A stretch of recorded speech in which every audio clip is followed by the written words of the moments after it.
बच्चों की काली खांसी के लिए नुस्खा हाज़िर है। बताता हूँ, लेकिन अभी आप शेयर करें, लाइक करें और सब्सक्राइब भी कर लें।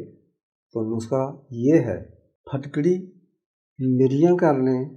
फटकड़ी बिरियाँ कर लें। अगर ये 10 ग्राम बन गई है फटकड़ी बिरियाँ, फटकड़ी को तवे पर किसी बर्तन में रखेंगे, इसको रंगाई करके, तो जल्दी ये बिरियाँ हो जाती है। उसका पानी खुश्क हो जाता है, पाउडर हो जाता है, इसको बिरियाँ कहते हैं। अगर ये बिरियाँ फटकड़ी आपके पास 10 ग्राम है तो आपने इसमें 5 ग्राम चीनी मिलानी है। आपने इसमें आधा ग्राम मीठा सोडा मिलाना है। छोटे से छोटे बच्चों को आप आधे चने के बराबर, फिर जो बच्चा की उम्र आप देखेंगे बड़ी है उसको ज़्यादा करते जाए।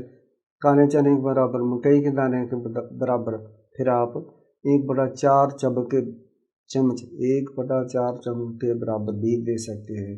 मुंह में रखकर चिटा दें और बाद में कुछ पानी वगैरह पी लें। अगर बच्चा छोटा बच्चा है, दूध पीता है, तो उसको आप माँ का दूध पिला देगा छाती से।